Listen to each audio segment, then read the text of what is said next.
क्या आप दो टोक इस बात की यकीन दहानी करवा सकते हैं कि जितनी आपने मैसिव मैसिव मैसिव टैक्सेस लगा दिए हैं उसके बाद कोई नया मिनी बजट 30 जून 2025 से पहले नहीं आएगा? दो टोक यकीन दहानी काइंडली। सेकेंडली, पहली तो मैं आपको, चूंकि आप खुद ही डिसीजन कर चुके हुए हैं, सर, तो आपको यकीन दहानी कराने की क्या जरूरत है, इसलिए इसका कोई जवाब नहीं है जी। आपका जवाब ना दे वो आपका राइट है, मेरा राइट है सवाल करने। पूछें। दूसरा सर, आपने फरमाया कि जिस मुल्क की टैक्स टू जीडीपी रेशो 9.5% 10% हो, उसको ये बोझ बर्दाश्त करना पड़ेगा।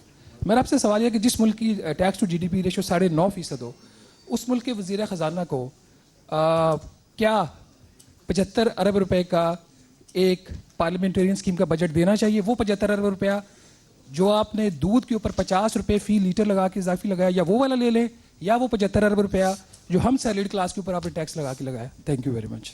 बहुत शुक्रिया जी। जिस दूध की आप बात कर रहे हैं, आपको पता है वो कौन खरीदता है? ठीक है, so middle to upper class जो उसको अफोर्ड कर सकते हैं वो खरीदते हैं, तो इसलिए वो कोई ऐसी बड़ी बात नहीं है इसको कहना। बाकी जो है जो स्कीम्स हैं, मैंने जैसे जिक्र किया, मोस्ट ऑफ दीज स्कीम्स जो डेवलपमेंट एक्सपेंडिचर्स जिसके लिए मुख्तस किए गए हैं, ये वो प्रोजेक्ट्स हैं जो इस डिफरेंट स्टेजेस ऑफ कंप्लीशन पे हैं। हमें अगर उनको उन्हीं स्टेजेस में हम छोड़ दें तो जो बाकी उसमें लग चुका है वो तो संक कॉस्ट हो जाएगी, जो उसका इम्पैक्ट आना है वो नहीं आ सकेगा। तो इस वजह से हमें ये जो है स्कीमों पे इसकी एलोकेशन देनी पड़ी। Thank you ji. सर, दो क्लैरिफिकेशंस हैं। आपकी बजट स्पीच में आपने कहा कि प्राइमरी सरप्लस 1% ऑफ जीडीपी होगा, और बजट के जो डॉक्यूमेंट्स हैं उसमें 2% ऑफ जीडीपी की बात की गई है। एक तो इसको क्लैरिफाई कर दें, एडजस्टर के बारे में बात हुई है, वो ज़रा उसको थोड़ा सा एक्सप्लेन कर दें। दूसरा सर, मोनेटाइजेशन जो है, क्या मोनेटाइजेशन ऑफ कार्स का आपने बढ़ा दिया है? प्रपोजल थी, उस पर क्या हुआ है?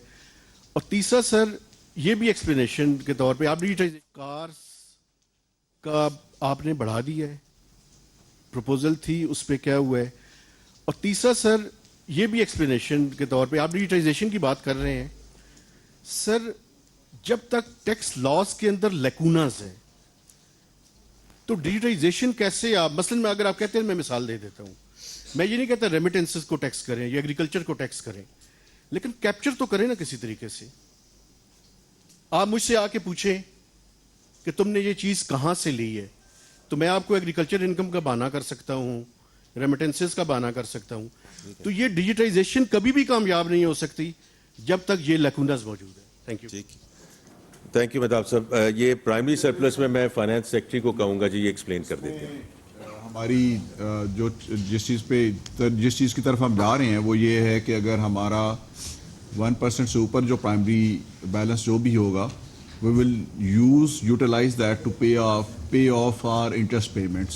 सो ये हमारी अंडरस्टैंडिंग है, और इसी वजह से ये आपको जो फ़र्क नज़र आया होगा कि बजट स्पीच में और जो बजट बुक्स में, उसमें हमने एक्चुअल जो हमारा प्राइमरी बैलेंस बनता है उसको हमने कैप्चर किया है। दूसरा, आपने मोनेटाइजेशन की बात की, मोनेटाइजेशन का कोई इंक्रीज़ नहीं है, कोई ऐसा प्रपोजल नहीं। और तीसरी बात जो आपने की अमिताभ साहब, बिल्कुल ठीक कह रहे हैं आप।